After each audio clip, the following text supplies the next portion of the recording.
outlets. The radiator is what we're going to go with. So there's two openings right in the middle of the hoods of these race cars. In the same spot, NASCAR provides those carbon fiber pieces, and it basically funnels the air from the radiator straight up out of the hood and releases it from the race car, from the engine compartment that way. There's also a bit of a change with the splitter on these race cars as well. Lots of neat things that are going on, and I applaud NASCAR and the teams because it's a joint effort to come up with this package to see what's going to work moving forward in the future. And by the way, you can see that on our Twitter page at MRN Radio. You can see exactly what we're talking about. We have a wonderful question of the day for you coming up also here in a minute. So we invite you to settle back. You may be at work. You may be tooling down the road. Whatever you're doing, just kind of settle back because we got a big day for you, and it all kicks off here in a moment with the green flag. It will also be followed by a trip downstairs to a waiting Mike Bagley and Woody Kane. We'll get to them after we take this quick break from Charlotte Motor Speedway. This is the Motor Racing Network, the voice of NASCAR. MRN's Classic Races. Labonte gets crossed up. Labonte goes around. Dale Earnhardt now watches Labonte spun across the line and got the win. Spanning 50 years of NASCAR racing. Barney Hall. There's a beautiful afternoon here in Daytona Beach, and the action will be fast and furious. Legendary voices, legendary races. Darrell, simply, what happened? I just hope he chokes on that 200,000. That's all I can tell him. MRN's Classic Races, available on MRN.com, iTunes, and your favorite podcast providers. He did touch. No, he knocked the hell out of me. Check out MRN.com for a new podcast series called The Tough Trucks of NASCAR. 25 years and still trucking. We'll take you back to some great races. Benson to the bottom of the racetrack. This is the race for the lead and the win at Michigan. And some wild moments. One truck is in the air. Matt Crafton upside down. And we'll let you hear the stories behind them. He was too bullheaded to let me pass him, and I was too bullheaded to let him have it. Download the show for free on iTunes and at MRN.com.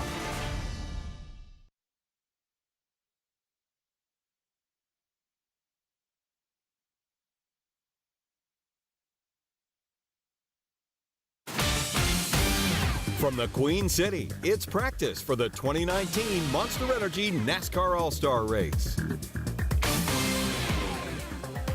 20 drivers getting ready to go in the All-Star event, but that is not the complete lineup. We will put some other cars in by virtue of how they run in the Open. All of that coming up tomorrow. Green flag is out. All-Star Open. We'll explain. One of the drivers in the Open is alongside our Woody Kane. Matt Dibenedetto is here beside the Levine family racing machine. And Matt, a couple of unusual looking holes in that hood. What do you expect from this?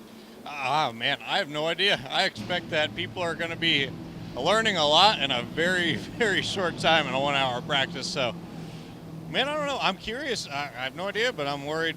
I wonder if there's a lot of variables. I wonder if that air out of the hood could dump into the cowl and make the engines run worse, or maybe helps the engines run cooler. The under hood temps could be higher because there could be a lot of air sitting under there, and also with the new splitter on there, it could hopefully help our traffic situations. There's literally, this happened so quick, there's so much unknown, and so we're eager to get out there and feel it out. Vote for Guido on the hood, trying to make it into the All-Star race. You're running in the Open, but this track is notorious for being tremendously temperature sensitive. How much are you expecting it to change through the course of the day?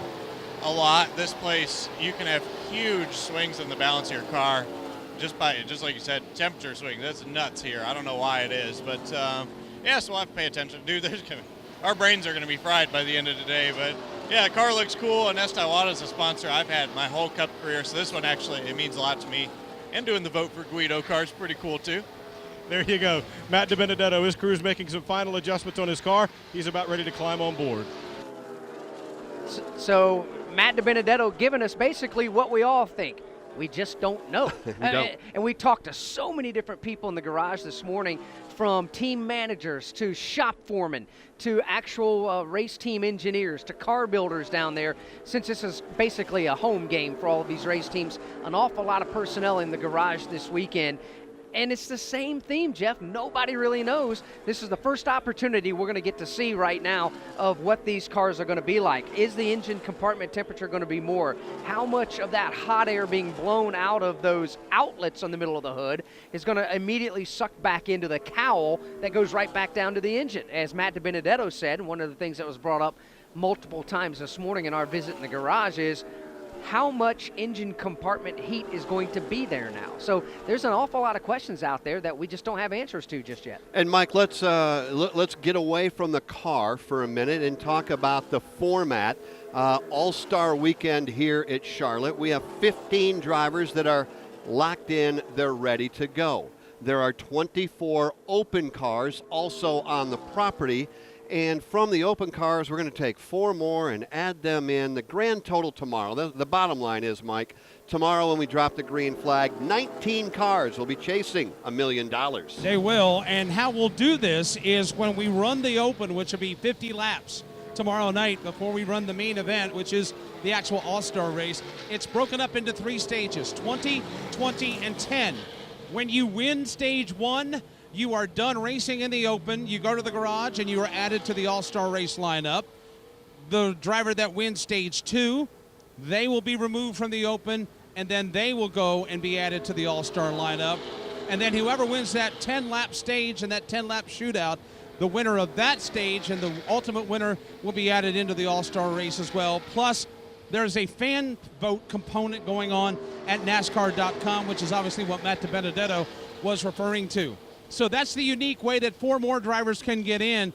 Obviously, the ones that are in now are based on championships, past winners of this race, and race winners in 2018 and 2019. But guys, here's something interesting. We have cars on the racetrack right now, but it's the crew members and some straggler drivers that are looking at where drivers are running on the racetrack right now on monitors. You see these guys huddled around monitors, and they're pointing at this car, they're pointing at that lane.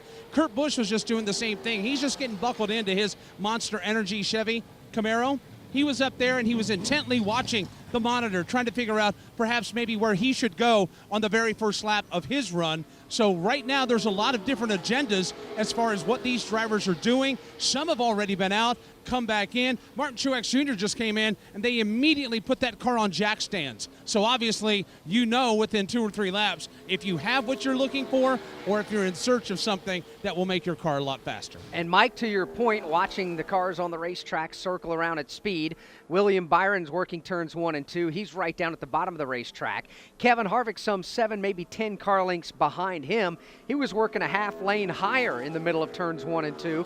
Seen a couple of other cars working even in that 3rd lane up the racetrack in the middle of the corner. So a lot of different agendas ongoing, and these drivers with this particular package that we're running that NASCAR and the teams have worked on and have come up with, trying to find out exactly where their race cars are going to feel good. So much to get to. Why don't we take a second right now and identify the 15 drivers that have already qualified for the All-Star event here tomorrow night under the lights on the Motor Racing Network. And then we're going to move into our MRN question of the day. But first things first, 15 drivers already locked and loaded. Yeah, they got a lot of work to do, but at least they're guaranteed into the All-Star event. The 2019 NASCAR All-Stars are Kurt Busch, Brad Keselowski, Austin Dillon, Kevin Harvick, Ryan Newman, Chase Elliott, Aric Almirola, Denny Hamlin, Ryan Blaney, Clint Boyer, Kyle Busch, Martin Truex Jr., Eric Jones, Joey Logano, and Jimmy Johnson. They are locked into the Monster Energy NASCAR All-Star race here tomorrow night at Charlotte Motor Speedway. Everybody else, and there are 24 other cars entered this weekend, are in the open. And the way you advance into the All-Star race to take those 4 is at the end of stage 1 of the Monster Energy Open. The stage 1 winner will automatically advance. He'll get the opportunity to go right to the garage area at the end of stage number 1. Then the rest of the group goes and races stage number 2 as normal. That stage 2 winner will then go to the garage, and they too will be part of the All-Star race. And then, of course, the overall open race winner, the one that takes the checkered flag, will advance into the All-Star race as well. The 4th driver to come in from the open, if you will, is one that comes from the fan vote, and that's where you, the race fans, have that opportunity to get your votes in, and time's still available to get that done, and that's how the 4 extra are added to the 15 that are already in. So that will make 19 drivers taking the green flag for $1 million. By the way, 1985, the very first All-Star event won by Darrell Waltrip. He took home $200,000 on that night. Back downstairs to Woody. With Corey LaJoie, who's already made a shakedown run, the hood's up on your Ford. It just looks so odd to see those vents right up against the hood there. How was the ride? We were way freer than we both expected to be. It was about a 5 or 6 number on my scale freer than we expected. So it obviously makes these things turn a whole lot better and shifts a lot of the aero balance to the front. So we're making a big swing at it here.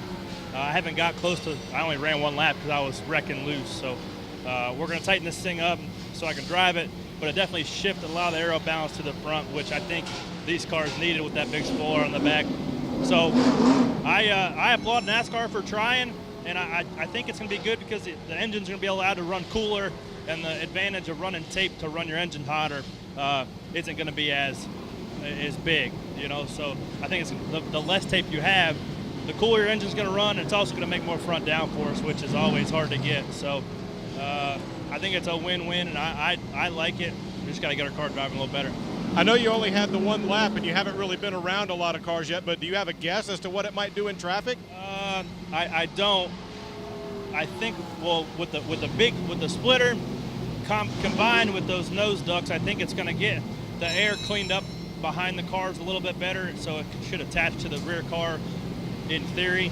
I don't think we've seen anybody racing around each other just yet. So, but I just hope that the swing from being in clean air, your balance isn't that big of a jump to dirty air balance. So I think that putting front down on these cars is going to make it better in traffic, because that's what you always fought, was losing the nose because you don't have enough front downforce behind that big spoiler. So we'll see.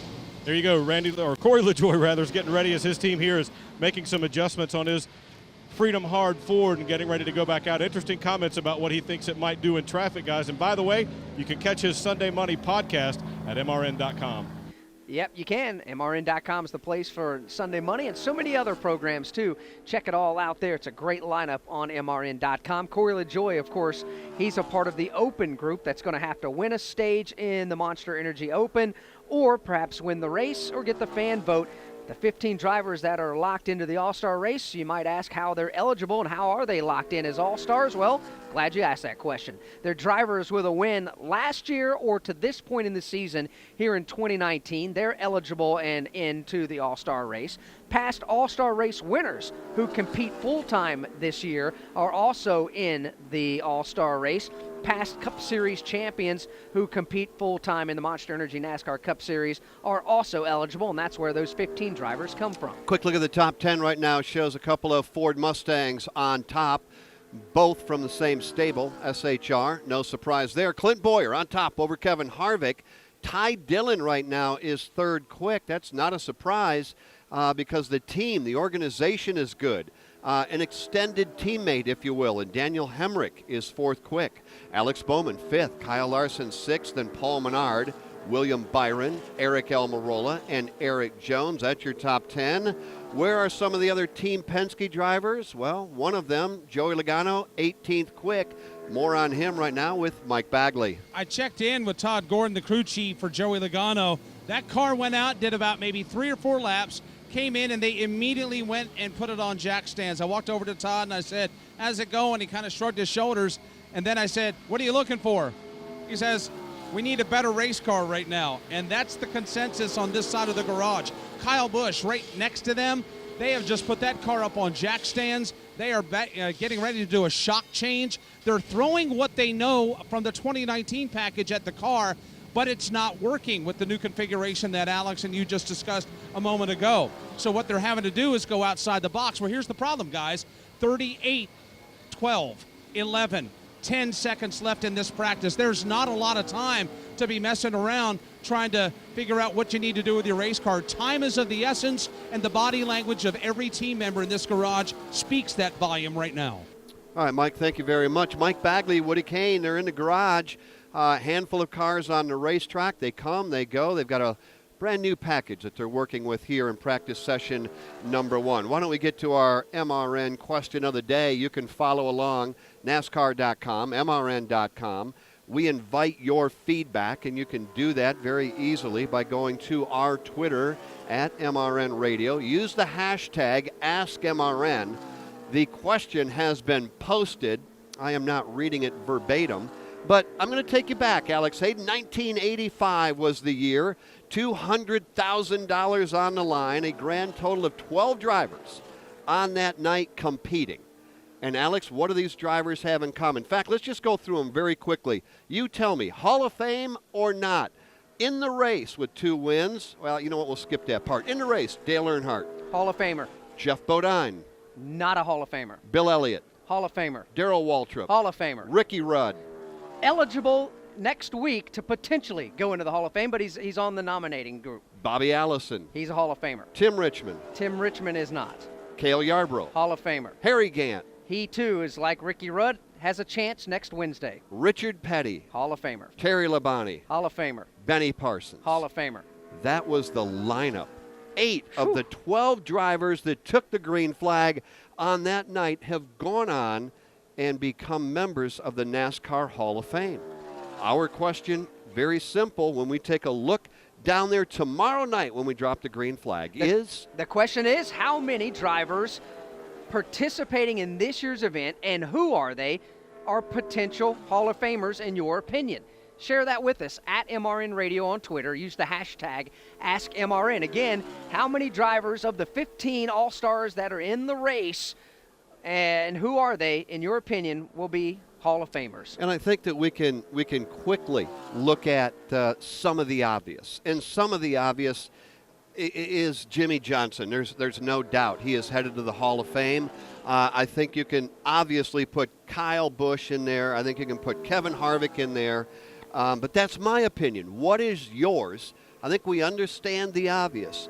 But and what about on the open side of things? I know you said on the All-Star side, but there is a driver or two on the open side that probably deserves consideration, even though they have not had a Hall of Fame career as of yet. Well, and that's just it. We're guessing because these careers are still ongoing. You got guys like in the Open that are Kyle Larson, a Ricky Stenhouse Jr., for instance, potentially a William Byron. We're still waiting on William to have that Cup breakout year. We know what he did in the trucks. We know what he did in the Xfinity Series. But is William Byron an Open driver? Is he a potential Hall of Famer? Well, our question, for all intents and purposes right now, are the 15 that are in the All-Star race. Tell us who you think of those group are a Hall of Famer. And go again to our Twitter page at MRN Radio and use the hashtag AskMRN. We'll share your opinions on the air throughout today's practice program. It is Daniel Hemrick leading the way in this combined practice. Clint Boyer second, Kevin Harvick third, Ty Dillon is fourth, and William Byron is fifth right now as Clint Boyer actually jumps to the top of the leaderboard as I'm talking. From Charlotte Motor Speedway, this is the Motor Racing Network, the voice of NASCAR. Hi folks, Mike Bagley here. At MRN, we rely on equipment from Racing Electronics. Joey Logano to the lead on the back straightaway. Racing Electronics has scanners and headphones. We can listen to every uncensored conversation between driver and crew. You won the championship, baby, yeah! And when we need live audio, in-car cameras, and up-to-the-second statistics, use their latest handheld unit called Legend. To learn more about these products and many others, visit racingelectronics.com. Racing Electronics, the official two-way communication partner of MRN. When you're on the go, missing the side-by-side action at the racetrack isn't a problem. Here comes Logano on the high side. He drives it deep into turn number 2. Motor Racing Network brings the NASCAR race to you, wherever you are, so you don't miss one lap of the excitement. Denny Hamlin has won the 61st edition of the Daytona 500. You are the man, D8. The power of radio to the imagination of the listener. Tune in to the Motor Racing Network. Visit MRN.com for an affiliate list in your local area.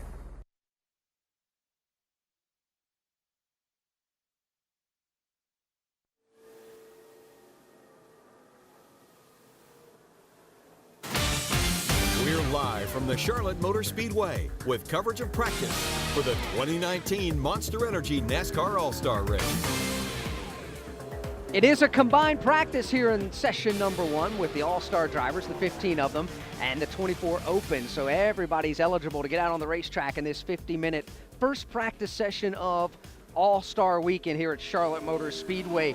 Again, our question to you to be a part of our broadcast. We'll read your tweets on the air, the best ones, that is. Get out there. Give us some names. Not necessarily, don't give us a number of how many you think of the 15 are going to go to the Hall. Give us your names of who you think are going to be Hall of Famers. And of those 15, Jeff, I've got 8 of them that I think are definite NASCAR Hall of Famers, and I'll give you those names here in a little while. I know Baggy will. I know Woody's ready to go. I've got some as well, and we are getting a lot of numbers. At least 10 came in from Darren. Darren, thank you. Come back and tell us what 10 you think it is going to be. And a lot of people are weighing in, Mike Bagley, with the obvious. And by the way, we'll get you back out and tell you what's going on the racetrack in a minute, but let's have a little fun.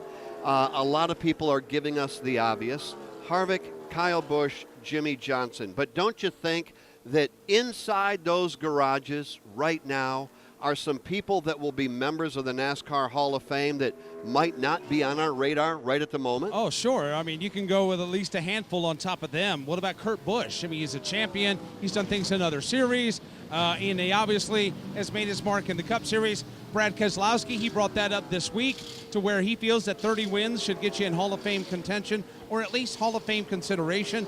What about Chase Elliott? You know, just as he may only have 4 wins right now, but as his career develops and with the popularity and the fame that he has, and then you go down the list of Denny Hamlin. You know, a lot of these are Hall of Fame careers still in the making, but what we know so far of these drivers, based on statistics, it would lead one to believe that they would at least be considered to be nominated to go into the Hall of Fame. But it isn't a hall of statistics, it's a Hall of Fame. There's a unique recipe that goes into this. The voting and the consideration and the criteria is very loosely defined, so where it's not just race wins or championships that, yes, will help the cause, it's a lot more to it than that. But based on what we see of what these drivers do on the racetrack as far as the numbers they put up on the board, that is obviously the guiding light in this conversation. A lot of it, too, Mike, is about your contribution to the sport. And you're right, it's not about just the pure black and white numbers that you put on, how many wins and or championships. It's about contributions to this sport that we all love so much. And I think a great example of that would be Ken Squire. He's a NASCAR Hall of Famer. He wasn't a driver. He didn't win anything, right? Obviously, but he did become a founder of the Motor Racing Network. He was part of the pioneering group of CBS television and broadcasting that first ever live flag-to-flag coverage of the Daytona 500 in 1979, the memorable race where there ended up being a fight down there between the Allisons and Cale Yarborough inside Turn 3, and of course Richard Petty going on to win that race. And by the way, a little pop trivia question for you MRN fans. I'll throw this to you, Jeff. Who was the voice working for MRN that called that and broke in on, don't mean to interrupt, but there's a fist fight. You know who that was? I know Mike Bagley would know that. I'm going to go with Dick Brooks. Nope. Go ahead, Baggy. Gary Gerald. Gary Gerald. Yeah. That's crazy. Longtime voice of the Sacramento Kings. There you go. Little added bonus there from the Bagman. Don't forget, go ahead, give us everything that you think when it comes to the NASCAR Hall. And one of the reasons is it is NASCAR Hall Week coming up, Alex Hayden, and by that we mean that there's going to be a lot of discussion about who goes in the upcoming class. The vote is coming up this upcoming Wednesday is going to be the vote for the NASCAR Hall of Fame and who the class of 2020 is going to be. That was broken down in a little more detail as Mike Bagley interviewed not just myself, but Dave Moody with the Motor Racing Network as well. And we kind of shed some light on how that process all takes place. Mike Bagley talking about the NASCAR Hall of Fame. It's so difficult to take 20 names and pare it down to 5. But when you're all done, those 5 names get read and 5 people's careers, 5 people's lives get confirmed. And there's so much joy and so much happiness on that day when the 5 names are released. It's just a lot of fun. It's a responsibility that nobody in the room takes lightly because of what Dave said. We're about to change somebody's life forever, even though they have a storied career already, and they wouldn't be up for nomination to get into the NASCAR Hall of Fame if they didn't have those types of careers behind them already. To make it and take it and discuss in great depth all of these individuals and their accomplishments, what they've done on the track in front of people, but what they've also done behind the scenes that a lot of people may not know about. What is it like in the room? Best part of it is lunch, because they feed us lunch before we go in, and it's not because eating lunch is exciting. And Alex will attest to this, because we're just sitting there talking, right, getting ready for lunch. Richard Petty, Dale Inman, and Ned Jarrett, if memory serves, walked up and said, "How you doing, boys? Can we sit here?" That's the best part of the day. And then Ken Squire walked up and wanted to join the lunch table with us. So the discussion quickly goes to, what about this person? Tell me about this person. Yeah, I got to tell you, I'm thinking this person here. So now you go into the voting room. Yeah. What happens in there? Everybody has an assigned seat in the room. They play some videos of the candidates, and then some discussion takes place. They open up the floor, and there's no real set time limit.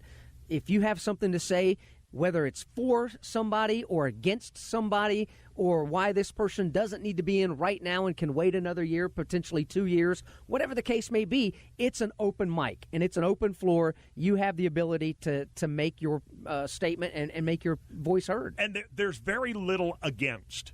The closest thing we get to negative on any nominee is not yet. Not this year. Is this an electronic process? Is this a pen-to-paper process? Pen to paper. And you have the opportunity to make your votes that way. Check your 5 boxes. That's it. You seal up your own envelope, then you sign the back of that seal. The next person that actually cracks that seal are the accountants that are sitting back there waiting, and they put the numbers into the computer. And we hope that there's no ties. Yeah, I was just going to say that. Once we voted, everybody congregates in the back of the room. They don't let us leave yet. And everybody congregates in the back of the room. And of course, we're 2.5 hours in at this point. Everybody says, please, God, don't let there be a tie. And we've had a couple of those over the years. Do you go back and do the process all over again? No. You come back. They come back and they say, these 2 drivers are tied. Select one of the 2. But it's the last thing you want to do, because it's just, like I said, it's excruciatingly difficult to get it down to 5. And, man, when they pull you back in for that second vote, it's like, oh, man, here we go again. Do they sequester you? Like, are you allowed to go out and be with humanity? We go out into the Great Hall just like everybody else. And we sit there and we wait, and they announce those 5 names. And it's like, well, son of a gun, that's not who I had. Or son of a gun, I had 5 out of 5. But we don't know until everybody else knows. NASCAR Hall of Fame, it's a pretty cool time to be a part of this sport. There's no doubt about it.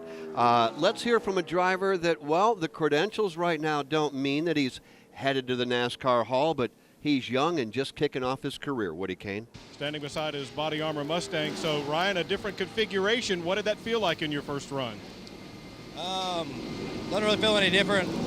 I think the biggest thing they're trying to do with this, new package is helping it in traffic, and we just haven't run behind anybody yet. So we'll get behind people here, but our first couple runs, just trying to get balance right and trying to judge, overall speed versus handling, kind of where you want that. So I think we're about to get some traffic and see if there's any better behind someone, which is the ultimate goal. There you go, Ryan Blaney, guys. They're getting ready to send him back out here very shortly, but he is saying, at first, at least, it didn't feel a whole lot different, but the whole point is to run in traffic and see how that feels. 18th quick right now for Ryan Blaney. I think a lot of these drivers are going out, coming in, scratching their head, conversation, crew chief, change made, back out. We are seeing only 2, 3, 5, 4-lap runs, give or take, and then it's quickly back in the garage. Austin Dillon has gone to the top. How about this for second quick? Michael McDowell. How many of you had that one figured? I didn't. Austin Dillon, Michael McDowell, Clint Boyer, Daniel Hemrick, and Joey Logano. That is your Fast 5 here in practice session number 1. Back with more in a moment from Charlotte Motor Speedway. This is the Motor Racing Network, the voice of NASCAR. Here's a special message for those of you who owe the IRS at least $10,000 or more in back taxes. The IRS has special programs in place that could eliminate or reduce your tax debt by thousands of dollars. Call the Federal Tax Management Helpline that has been set up for you, 800-242-1706. Stop the wage garnishments, levies, and tax liens now. Once you've qualified and enrolled, the IRS will stop all the collection activities against you. These unique programs have been allocated to help the economy and significantly reduce or eliminate your tax burden. The IRS is currently accepting reduced settlements and other favorable programs. You may qualify for substantial savings, so get the help you need. If you owe more than $10,000 in taxes, call for free information and to see if you qualify. Take down the number now for the Federal Tax Management Hotline, 800-242-1706. That's 800-242-1706. 800-242-1706.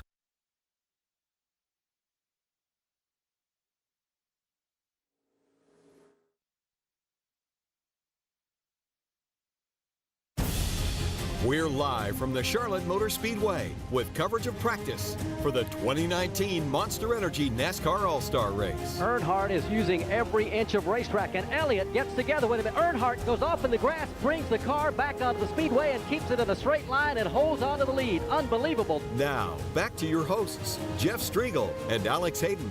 Oh, how many of you remember that night? Earnhardt, Elliott, Barney Hall. What a night, but that's All-Star. It's what it's all about. Yeah, and you know what? Fundamentally, and I'm going to have to climb up on my high horse for a moment. Get up there. It sounds cool, and it was an amazing moment, no doubt. It's an amazing moment, but they call it the pass in the grass. There wasn't a pass. I know. No pass was made. It was just contact. Earnhardt was already the leader, and he maintained the lead. What do those two drivers have in common? Oh, they're NASCAR Hall of Famers, I think. And that leads, it does. It leads into our MRN question of the day, and that is what drivers in the All-Star event taking the green flag here tomorrow will be future members of the NASCAR Hall of Fame. And I like what we are starting to see, and that is more than just Jimmy, Kevin, and Kyle. We got that. They're headed there. But there are others now weighing in with some new names. Yep, we've got Brendan checking in at Brendan370ZZ. He says Joey Logano, Denny Hamlin, Martin Truex Jr., Chase Elliott, and he even threw Christopher Bell in there. But he's not an all-star here this weekend, so we're not going to – I'll give you the honorable mention on that. But no, we're talking about the current 15 all-stars on there. Also, April Catherine checked in at Sweet Harvick Fan 4. Atta girl, April. She said, of the 15, any one of them could be, honestly, but Jimmy Johnson for sure. I'm with you on that. And she says, 7 championships. Enough said. Then she went on to say Kevin Harvick. She better have Harvick if she's that big of a Harvick fan.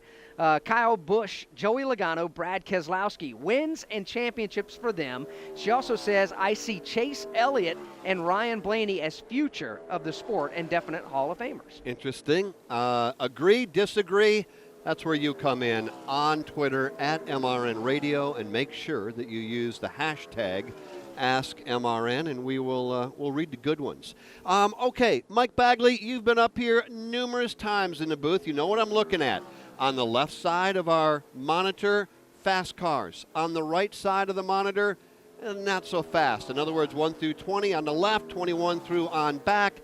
On the right, there are some big names on the wrong side, and they include now Hamlin, Ryan Blaney, Ryan Newman, Jimmy Johnson, 27th quick. Kurt Busch, 29th. How about Kyle Busch, 31st quick? And where's Brad, future Hall of Famer? 37th quick. Mike, what's going on? Well, I can explain partially what's going on with Brad Keselowski. I just checked in with Paul Wolf, Brad's crew chief. Brad lost power steering in practice going into the corners, and that's in part why he's not running the speed that he is. I went for the follow-up, but Paul had to run up the ladder, get on top of the hauler, because Brad was backing out, and he is actually out on the racetrack right now. As far as some of these other drivers that are on the wrong side of the scoring monitor, they are throwing everything and the kitchen sink at these race cars. Kevin Harvick has been in on jack stands. Kyle Busch is still in there. You got shocks. They're moving weight around. They got the scales out. These drivers are fretting and stewing, and so are these crew chiefs. And you can see some terror on some of these teams' faces as if to say, why are we running like this? This doesn't make sense. So right now, it's very frantic and chaotic in some of these garage stalls. They're trying to find out what they need to give these race cars to make them go faster. And again, remember, the clock is winding down. Just a tick over 18 minutes remain in this practice session. And, Mike, there's a lot of question marks. That goes right back to what we talk about all the time. There are just so many question marks out there on what's going to happen, what's not going to happen. And we're seeing that play out with some on the what we call the right side of the board. And, Jeff, some of those names on the left side of the board, the good side of the timing and scoring monitor. There's some drivers that have jumped up there. Ty Dillon in that Geico Chevrolet, he's in the top 10 in speeds. And Michael McDowell, you can't say enough about Michael McDowell and what he and that Front Row Motorsports team have done since they've gotten together and really started to gel.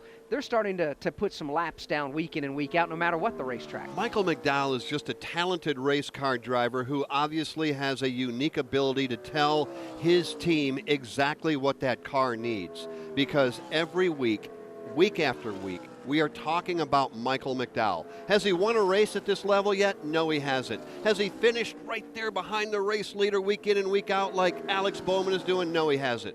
But he's also with a team that is on a different side of the garage than, say, Hendrick, Penske, SHR. And by the way, real quickly, and I want to get your thoughts on Michael, we did see Brad go back out, just like Mike Bagley said, but man, it was only a lap and right back in. Brad right now is the slowest car on the property. Let me repeat that.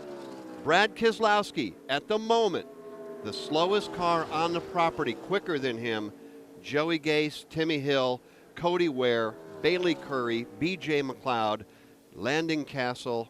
That's just crazy.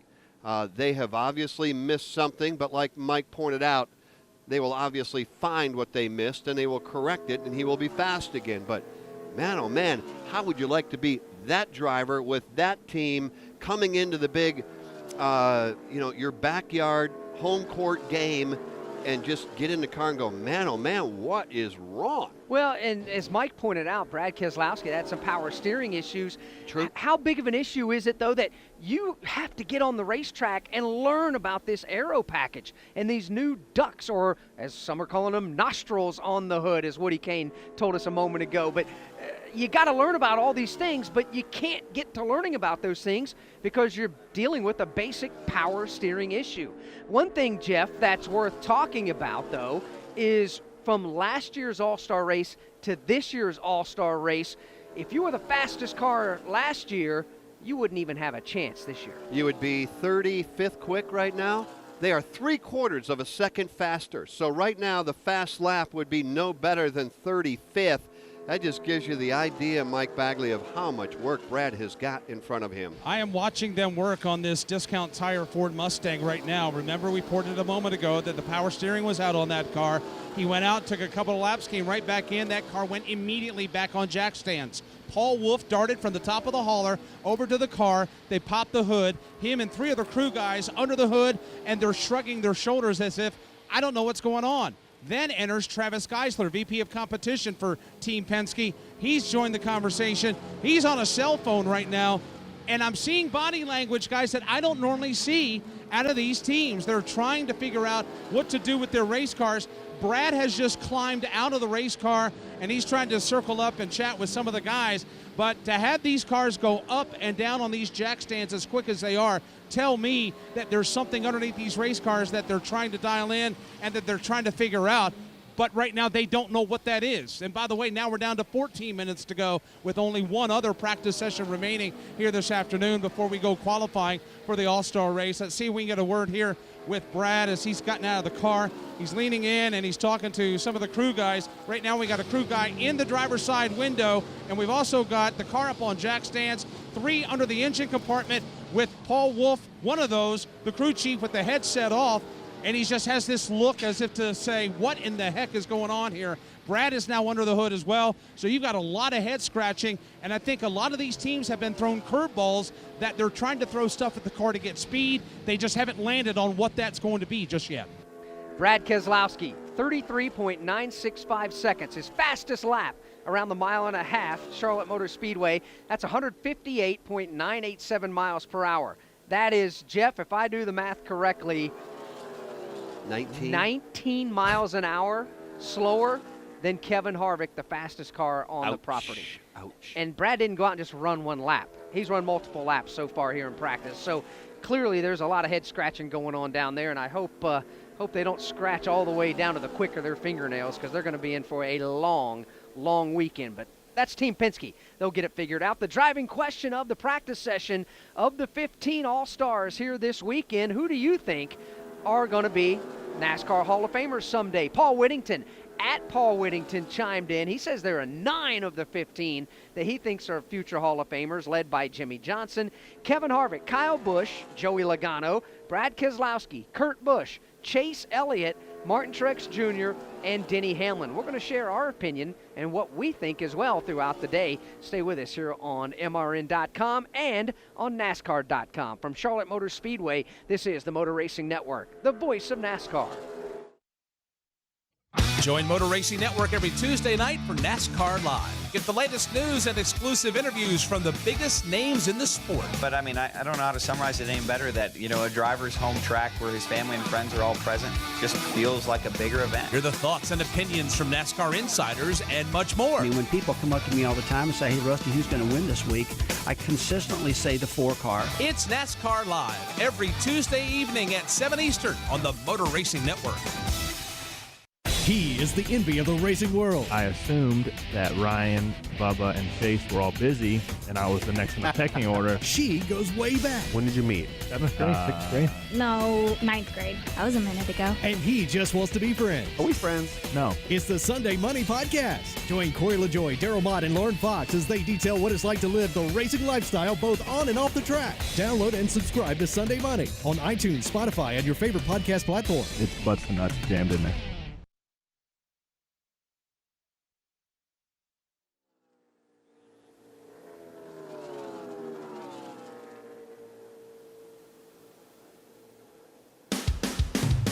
From the Queen City, it's practice for the 2019 Monster Energy NASCAR All-Star Race. But it's all Kevin Harvick coming to the checkered flag. Maybe the biggest lead all night belonging to Kevin Harvick when it matters the most. And Harvick coming across the line, and he will score the $1 million payday by winning the All-Star event here tonight in Charlotte. Now, back to your hosts, Jeff Striegel and Alex Hayden. That was 1 year ago right here at Charlotte Motor Speedway. Kevin Harvick here in 2019. Well, he's the fastest after putting 34 laps on the board. At the extreme other end of the leaderboard, Mike Bagley is a guy that we're not used to seeing there. And the guy that we're talking about is Brad Keselowski. We heard from Paul Wolf a moment ago about maybe some power steering concerns. Brad, what is the situation with the race car right now? Yeah, the steering wheel won't turn, so it's really hard to go fast. A little bit of a gap here to work on it and try to get back out for last practice. It's Brad Keselowski. Right now, he can't get the car to turn, which, guys, that's a huge problem at any racetrack, but especially when you lost that power steering effect. And it sounds like it's deeper than that. That car's on jack stands, and they're digging, man. All hands on deck here with the 2 car. I want Brad in a circumstance when things are not going my way. We have heard time and time again from Brad and from other drivers. And think about this, those of you that are listening. If you're going to have an issue, who do you want as your driver? It might be, maybe it's Harvick, maybe it's Joey Logano, maybe it's Kyle Busch. I don't know. I don't care. But in my opinion, if I am the team owner or the crew chief and I'm going to have an issue, I have heard Brad more times than not be calm, cool, and collected in what's going on. I'm not getting out of the car, whipping my helmet across the hood, grabbed a wrench, stomping. Brad just seems to, no, he's not happy. But at the same time, he's going to say, here's the deal, let's fix it, and then I will go out and do my job. He has faith in his race team. Sure. That's their group of guys. That's a family down there working on that car. And, oh, by the way, his car owner is Roger Penske, who is arguably one of the most successful, if not the most successful, automobile racing owners of all time, maybe not just in America, but in the world. Think about Roger Penske's resume globally in motorsports. He's going to have the best of the best working on it. They've got some kind of a bugaboo going on with the steering of their race car. They're going to get it taken care of. And I got to tell you, I'm like Bagman there. If I'm sailing off into turn 1 at a $180, I want my car to turn when I give a tug on the wheel. I would too. I think everybody would agree with that. All right, we've given you an update on Brad. We've talked a little bit about the Hall of Fame. We'll continue, read some of your thoughts here in a moment. But we also have talked about the brand new package that is here this weekend in Charlotte for the All-Star race. Let's dive a little deeper into that. Senior Vice President of Competition and Competition Administration is Scott Miller with NASCAR. He explains what we have here today under the hood. Kind of pool our resources and come up with solutions that are viable of trying and experimenting with. We feel like both of these are a good element. Do we expect them to dramatically, change the appearance of the race or anything like that? Probably not, but we do expect that as we move forward, there'll be things that help the cars drive better in traffic and again create efficiencies through better cooling and kind of decoupling the cooling and the aerodynamic effects. Well, that's an explanation from Scott Miller, and it may sound a little like a foreign language to the lay race fan out there, the lay person, if you will. But when you dive deep into this is NASCAR, this is the teams, these are the manufacturers all working together for one common goal, and that is to put on the absolute best racing for the race fans that they can possibly do. In one hand, I applaud them. I really do for trying things and thinking outside the box. On the other hand, it's like I'd love to see this done on a 40-car test as opposed to our all-star race. And that's just my opinion out there. But either way, I hope it works, and I hope it works well because this is being done for all of us because we're all race fans. We all want this to work. And again, we talk a little bit about some of the things that we can visually see, and we invite you to go to MRN on Twitter. That has been, there's a photograph out there of what the hood looks like. And again, from our vantage point, we don't see it. There might be, depending on the car, the team, and the sponsors, the paint scheme, the whole deal, you may see two small black holes on the hood. But as the Napa Chevrolet pulls away, a black hood with white sponsorship on it, they actually painted their black ducts white so that, it matched and blended in with the sponsors. Jimmy Johnson, same way. You can't even tell that there is an air duct there. And again, let's go back and revisit it very quickly because that is the biggest change. Then back downstairs to Mike Bagley and Woody on this. The air comes through the grill, and once it hits the radiator, that's where the big change occurs. It cools the water in the radiator, which in turn circulates through the engine to keep the engine cool. That's the radiator's function in any automobile. But the air that once it cools the water in the radiator, it then gets funneled directly up and out the middle of the hood by either one of those two outlets is the term I guess we're going to have to use. The outlets in the middle of the hood. Now, the question mark, and it's mostly for these engine manufacturers and the engine builders down there, is that extremely hot air that comes out of those outlets, then where does it go? You think automatically, it just goes up over the windshield and over the hood of the car. But if you're not mechanically inclined, you have to think about it. There is an opening right at the base of the windshield on these Cup cars at the back of the hood that sucks air down into the intake. That's where you get the mixture together with the air, the oxygen, and the fuel, create the combustion. I can go on and on and on, but I'll get everybody all confused. But that's how the engines get their power. So does that extremely hot air funnel out and over the car, or does it get sucked right back down into the engine? And that's something a lot of these engine builders are having to figure out. And if it is being sucked back down into the engine, Alex, the amount of horsepower that we can lose can be 5, 10, 15, 20 horsepower, depending on how much heat is being sucked back in. The other thing, very quickly, is the fact that air, Mike Bagley, that used to come through the radiator would then get into the engine compartment and then out the back of the car. You've got a pair of headers in there that are just boiling the inside of that engine compartment. Well, that air used to be flushed out by the air coming through the grill.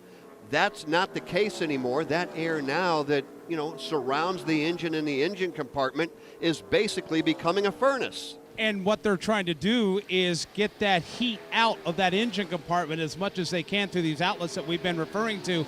Doug Yates was chatting about this earlier in the week, and that could be the next innovation to where that could improve engine life. You keep the engine cooler, and you could get some more laps, some more hours, some more races, whatever it is your desired outcome to be. You can get more of that and perhaps maybe increase longevity. And I would say that there is an aerodynamic byproduct of that, to where the way the air is being funneled out of these cars now, affecting the car behind yours or behind the 2 or 3 more behind yours. A lot of people are still in the understanding game, trying to understand that when you get these cars on the racetrack, how will they behave? That's why it's been most important for NASCAR to do it during the All-Star race, where, yeah, it's okay to test 1, 2, 3, 4 cars at a time, but you're not going to get the true test until you put this in race conditions with drivers making race decisions, which are totally different than making test decisions, and they race a certain way in the test where they race totally different in race conditions. I don't want to say this is a science project on wheels, but this is a fact-finding mission where this could potentially lead us down the line in 2021 and beyond. But for right now, I think some of this has some of these teams turned upside down. Everybody's just trying to find their way through this practice session, hit the reset button, and then perhaps maybe go in a different direction when it's time for the second practice later today. I agree on a lot of those counts. I do, but you know, it's interesting what we're seeing on the racetrack. There are moments when the track gets very busy. Then there are moments where things die down just a bit. One of the drivers that's been out on the racetrack today has been Aric Jones, and he's currently inside the top 10 in speeds in the 9th spot. Woody Kane after running 31 laps. He's out of the Craftsman Toyota right now. So, Aric, a lot of guys with a lot of different opinions. How did that feel to you first run out? You're pretty quick. Yeah, I mean, I think our car's got good speed. The Craftsman Camry last couple weeks had good speed. So, I don't know, still trying to learn and figure out, see what the new splitter is about. It's definitely a different balance than what we've had probably the last couple of times on these 1.5 miles. So relearning that and trying to get it driving good at the same time and keep the speed in it. So a lot of different things you're trying to focus on, but I feel like last week we found a really good spot for where our 1.5 mile stuff should be. And I think we've got a good plan here to keep making this thing go in the right direction. All right, Aric Jones confident his team is moving in the right direction, guys. All right, Mike Bagley. And Kevin Harvick has gotten out of the old Busch Beer car. Fast car, second on the leaderboard right now. What's your experience in this practice session with this race car here for the All-Star race? That feels pretty good right now, so we'll just keep working on it. All right, that's Kevin Harvick. Short-lived, and up into the hauler he goes, and he said that with a smile on his face, so at least they feel they are headed in the right direction with their car as far as speed is concerned. And they've run 44 laps. They had been the fastest car on the racetrack. No longer is Kevin Harvick the fastest. His Stewart-Haas Racing teammate has gone 2 miles an hour faster. Aric Almirola is the top of the board now, Jeff. He's not only eclipsed 180 miles an hour as the only driver, he's gone into the 181 mile an hour bracket. Using the draft, and the draft is going to come into play.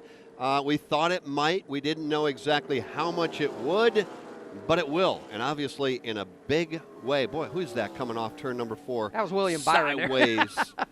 Trying to get around, what was it, Truex? Oh, look at this. Truex came back and gave a little, I wasn't all that enamored with that move, young William. So that was an interesting exchange coming onto pit lane as William Byron turns and goes into the garage area after Truex went up and kind of gave him a little bit of business. Truex decided to go on down pit lane and go back out on the racetrack. It's not over for William. No, he's struggling right now. He tried to get the car behind the pit wall.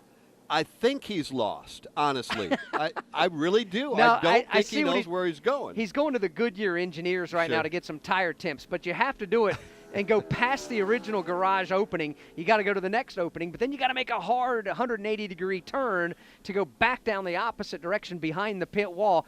I think he didn't realize how sharp that 180-degree turn was going to be. He had to put her in reverse and get down there. The red and black flags are in the air, and that's the end of this first practice. And this was a combined practice with the All-Star cars, the 15 of them, and the 24 open cars as we get set now with a short break to come back for another practice at the top of the hour. I enjoy watching some of the antics that I don't think are always covered on TV. I don't think we see them all the time.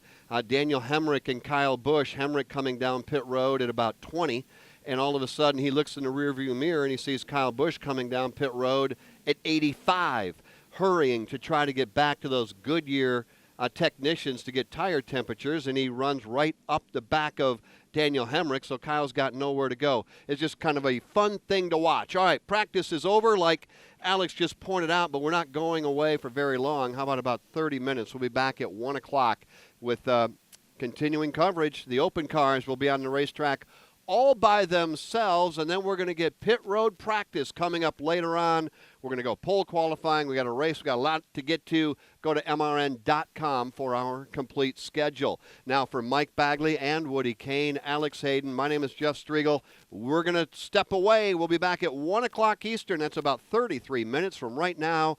Stay with us right here on the Motor Racing Network. Motor Racing Network's coverage of NASCAR practice has come to you from Charlotte Motor Speedway.